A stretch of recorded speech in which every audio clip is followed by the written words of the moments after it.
On a des mukuse, soma eye, ezangi nzele comme kota tina ba veniti na ba kabi soma eloko. Eza pena esengolanga pena makasi po ki tope mano na kimia. Donc ba mai kotonde ko sila so yanga pena souci za ki esila nde nyoso. Ine pete so nde kala mukuna mai ya mbule ko sila longo. So mai kala mu kitinde mai wane ki. So kitite mai ezala kana. On va na journée mo bovandi. No mama bovandi ka po mai ezebe. Les côtés ba parcelle comme dit na niveau ba baote comme pang ba 200 ba 300 ba 500 ba 1000 $. Car après on a olongwa quitter naé parce que kozinda elekaki. Dinda ba mai so mbule beti ba retourna mapangu mai tina ba luketu. Mais initiative ya zui ya malamu ya bongo sabiso pont oyo na route bongolo to sepeli na makasi. Oh, koto tano dinda so mbule beti fo bima neti nga vana na yolo nord. So mbule beti fona ki olata pantalon tina bongolo kuna likolo kota station. Na bina kilote na dinda na kata ba mai. Ne kaka massivement na chaîne YouTube Tina Express TV ya Mama Tina Ikoko.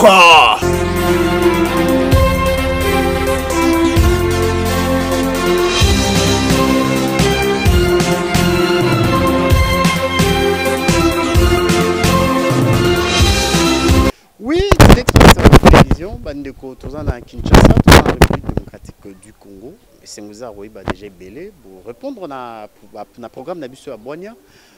Pour être kolanda Bonia, kozana Bonia et les Kinyoso. Kinshasa ndi notso loba, to e awa lisusu place bolanda ba image, ya nzela oyo ya pont ya Bongolo, précisément la église Kimbanguste, bolanda yango bolanda on dit to loba biso na Tina Express télévision. Bolanda nyonso ezoleka na Kinshasa, nyonso ezoleka na République démocratique du Congo. Et les lots kiti na terrain, to but to relaxa bino. Nenge ba travaux ya pont ya Bongolo, ils ont avancé. Nenge population avant balelaki population ba na olela, les côté ba parcelle et comme na niveau ba baote comme pang ba 200 ba 300 ba 500 ba 1000 $. Car après on a olongwa quitter naé parce que kozinda elekaki. Mais les lots oyo banda ba travaux ya nzela oyo bandaki ya pont ya Bongolo eza ko avancer et enfin et comme okoma na suka nzela oyo comme okoma na suka ba travaux comme okoma na suka et yango lelo biso na Tina Express télévision to kitaki tous la bino moi ba image pour na bandeko nyonso oyo bandeko nyonso baza même libanda ya Congo libanda ya Kinshasa o bavanda na coin oyo ba mona ndenge koto oyo ezo changer koto oyo ndenge nzela ndenge makambo ezokoma koto ezalaki soki mvule beti. En tout cas, il faut que les pirogues, les boîtes, les kino, les congolais, il faut que les pirogues, les mikongo, donc nenge broyo, nenge bako expliquer. Non, le bamingité, na route kabino la ba image, nenge ni ba travaux ils ont se déroulé et juste après pour la suite.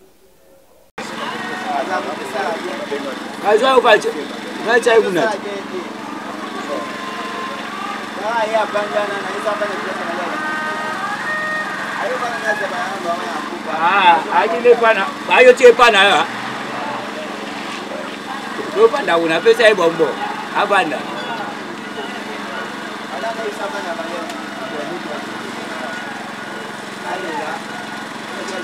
Zaba kuna de moji. La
Maman a écouté. Papa, il y a des sangali. Babenga kakwitini na lingalaki. Papa a évité. Maman, na lingina yeba. Mukokoli a lipa babenga kamotini na fwa. Papa a évité. Papa, na lingina yeba. Mukokuna na fwa babenga. Papa a évité. Maman, il y a des sangali. Mobali a salibé qui a l'hôpital. La fwa babenga.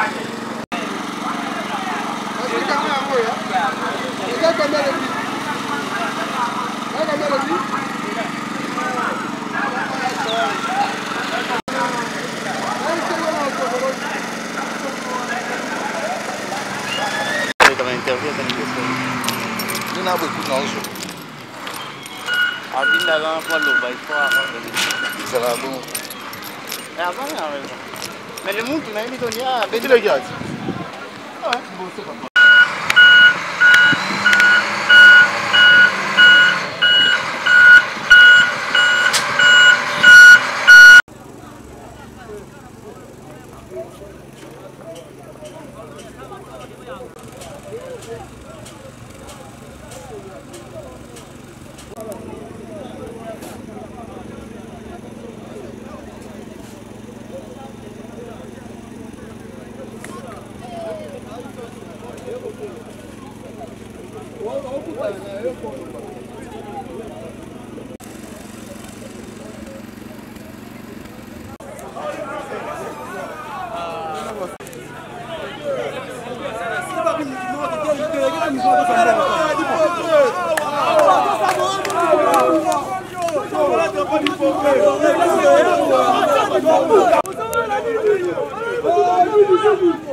Oui, maintenant nous avons vraiment mon quartier. Nous avons mon kauka, na botem na kauka vraiment.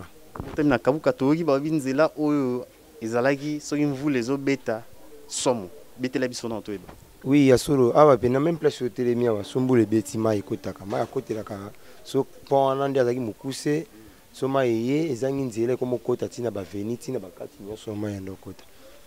Bon, daki pena ko koti be sombule betima itia. Ah, place hotelemi lokota ma itonda vraiment.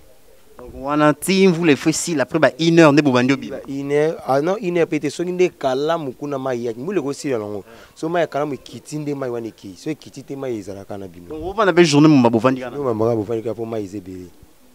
Mais enfin le lobo moni nde ba travaux bandaki pe comme kende déjà moni ba bandi kende déjà bongolo côté kuna pe déjà ba kangi ba bandi déjà kende esengono na ezandene. Bon, eza pena esengono nga pena makasi po ke to pe mano na kimia.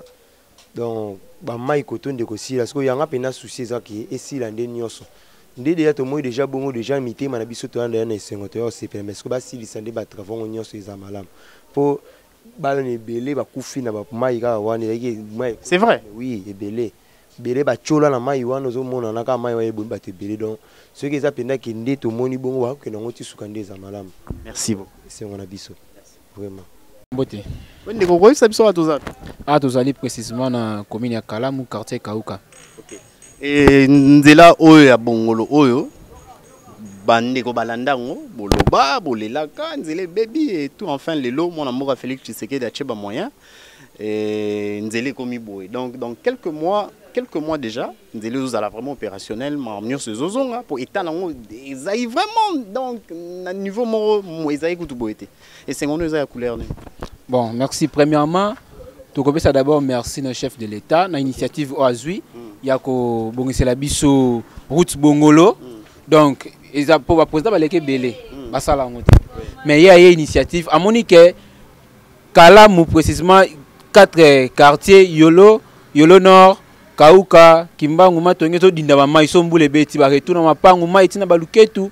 Mais initiative ya zui ya malamu ya bongisa biso pont oyo na route Bongolo to sepeli na makasi. Donc koto bena bat banda oh koto tano dinda soki mbule beti fo bima neti nga avana na Yolo Nord. So mbule beti fona ki olata pantalon na pantalon tina Bongolo kuna likolo kota station. Na bina kilote na dinda na kata ba mai. Mais l'initiative au président zui vraiment to sepeli na. OK, merci. Ah, mbote ndeko na ngai. Ouais, ndeko tomoni na quartier, na quartier commune. Ah et juste na avenue place bandeko balobi que non batu babandaki kozinda. Ah, mapango etekama ba 200 ba 300 $. Et lelo nzela oyo bazo sala ngo tomoni ndenge ya travaux comme na suka. Et ça biso na 50 eza ndenge. Ah, eza kitoko en tout cas, kitoko makasi parce que nzela oyo to souffrir mingi en tout cas.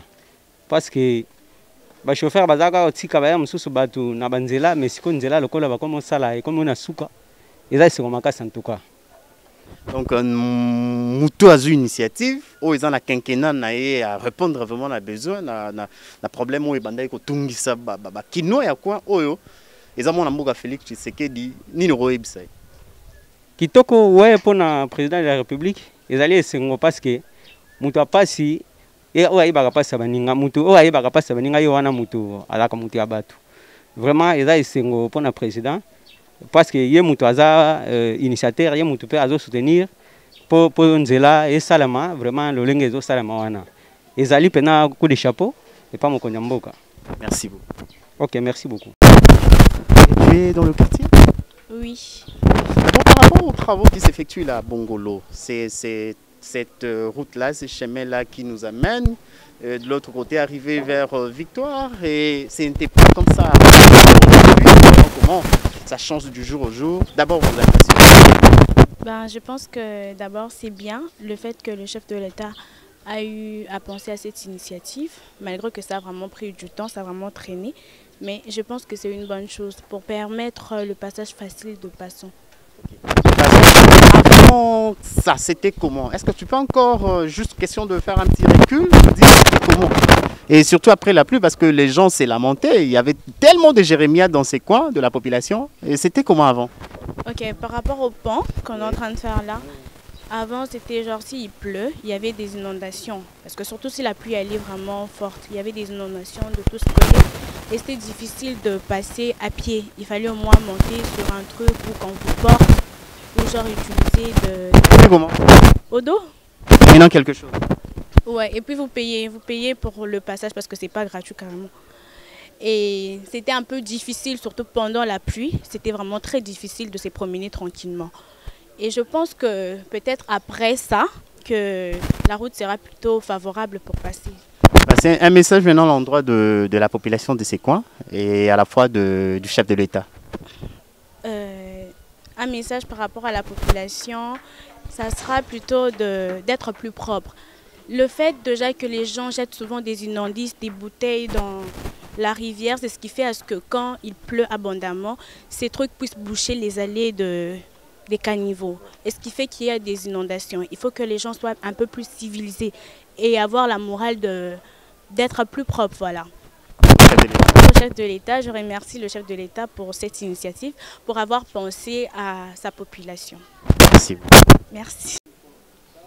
Tomna suka bolandi bandeko bolandi ne va travaux zo kende bolandi mais seulement entreprise zo travailler awa na transmanzila oyo balobi bon moi to interviewer bango zate ba rolobate parce que ba pesi bango na nous autorisation ya rolobate ti ndenge ba travaux et aussi là mais quand même bolandi ba image bo moine ba engin zo sa misala et yango wana to na suka to lingaki mingi population de loba parce que bon vous les zo kende suko ya makasi.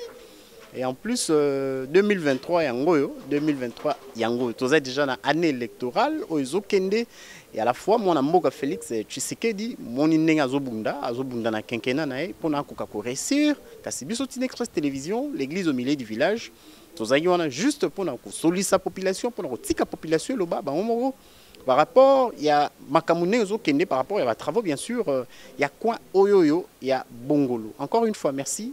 soki Yesu Masi azongi te tomonani bongo na mikolo ezali koya kaka massivement na chaîne YouTube Tina Express TV ya Mama Tina Ikoko.